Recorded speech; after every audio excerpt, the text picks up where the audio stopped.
C'est une grande perte pour le Sénégal, pour l'islam, pour le monde politique, pour la presse. Parce que Sidi, vous savez, était un homme multiculturel d'abord. Il baignait dans une culture sénégalaise, une culture islamique, une culture arabe et une culture francophone. C'était en quelque sorte ce qui faisait sa force. Parce que si vous êtes multiculturel, vous avez en quelque sorte une grande intelligence ou bien une capacité d'appréhender tous les problèmes qui se posent dans le monde. Et je disais aussi que Sidi a voulu jouer un rôle de contre-pouvoir. Parce que vous savez, notre démocratie, dans notre démocratie, il manque un maillon. Le maillon, c'est le contre-pouvoir. C'est ce qui fait que le président de la République, on a l'impression que c'est un monarque élu. Comme on dit en Europe, Bourdiboumi, le connaît Moudef. Et Sidi a compris cela. C'est pour cela qu'il a voulu toujours être du côté des faibles pour défendre leurs intérêts. Je l'ai connu en 1983 quand j'étais dans le cabinet de Mambassine. Il venait d'être extradé à Dakar avec son frère Ahmed Khalifa Niass. Et depuis ce jour, nous sommes restés ensemble. J'ai été l'avocat pendant plusieurs années de sa société, le groupe Al-Fadjri. Sidi était un ami, un confident, un conseiller. On a cheminé ensemble longtemps. Mais aussi c'est un homme de valeur, un homme qui était toujours épris de justice, qui avait conscience qu'il avait une mission qu'il devait accomplir, c'est faire de sorte que les sans-voix puissent être entendues. C'est pourquoi il a eu à dénommer son groupe ainsi que sa télévision l'organe des sans-voix. Sidi aussi était un homme qui aimait foncièrement sa religion et qui était prêt à donner sa vie pour que l'image de l'islam ne soit jamais ternie.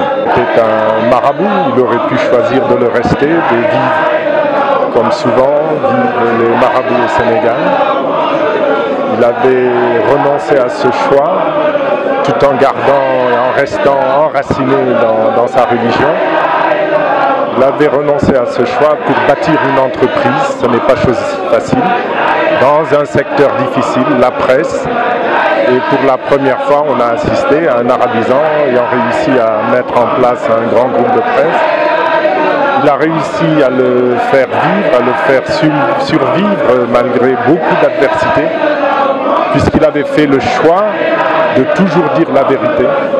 Il avait fait le choix de toujours être au service de la justice, au service des opprimés plutôt qu'au service des gouvernants, des puissants. Tout le monde pleure Sidi Lamine Niasse aujourd'hui,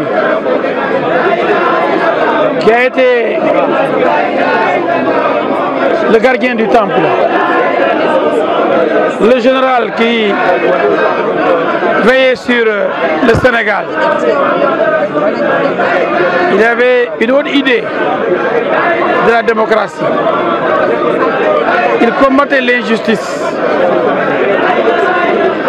Et ses enseignements dans l'islam étaient remarquables. Les enseignements de Sidi Lamine font du musulman un vrai musulman. Donc il a participé à la formation du musulman qui doit connaître sa religion, mais aussi et surtout, il a fortement contribué à l'avènement et à la préservation de la démocratie. gëmoon yàlla te bëgg ko gëmoon yonent bi lool alayhi salaam te bëgg ko weeru koor sunu saana jot ba nga déglu ko ci jaar-jaaru yonent yi ba agsee ci sallallahu alayhi wa sallam ci ñi xam wàllu psychologie bu nu ko xoolee image bi ñuy gis du bokk ak bi muy tàmbali image bi mu yor loolu nag ak jeex la woon ci bëgg yonent bi alayhi salaatu salaam bëgg itam ay waajuram fi ñu nekkoon ak li ñu nekkoon daana wax ne bu nu yàlla bindalee ab ndodd defal ñu bopp were ngi ko dafa bëgg nuy xool sunu ndeyjoor xool sunu càmmooñ xool sunu kanam mën a xool sunu ginnaaw mu ne ñeenti anam yooyu mooy tax nit xam démbam ak teyam lu ci tane bu xamee ne démbam moo tane tey war naa góorgóorlu bu xamee ne teyam moo tax démbam war naa sant borom message yooyu la yoroon doon ko jox jullit yi. Le peuple sénégalais s'est réveillé hier dans la douleur. Il a perdu un grand homme, un homme qui était un défenseur des droits humains, qui était tout le temps du côté du peuple. Un homme qui pendant 6 ans a été persécuté par le régime en place, qui a voulu asphyxier son entreprise. Et cela aujourd'hui, le peuple sénégalais déplore cette situation inélégante. Mais nous avons en souvenance ce verset du Saint-Coran qui dit « Inna lillahi wa inna ilayhi raji'un » ou encore « Ya ayyatuhan nasul mutma'inna irji'i ila rabbiki radiyatan madiya fadkhuli fi ibadi wadkhuli jannati » Nous demandons à Dieu l'exalté, que sa demeure soit éclairée par la lumière de son grand-père, le prophète Mohammed sallallahu alayhi wa sallam, la quintessence de la sainteté, lui que Dieu a dit dans des hadiths authentiques, Ya Mohammed, ishfatu shafa, wasal tohta, wahul tusma. Ô Mohammed, intercède et ton intercession sera autorisée. Demande et ta demande sera exaucée. Parle et ta parole sera entendue. Que sa demeure soit éclairée donc par le prophète alayhi salatu wassalam et que sa mission soit perpétuée par tous ceux qui sont épris de justice, de paix, d'égalité, d'équité.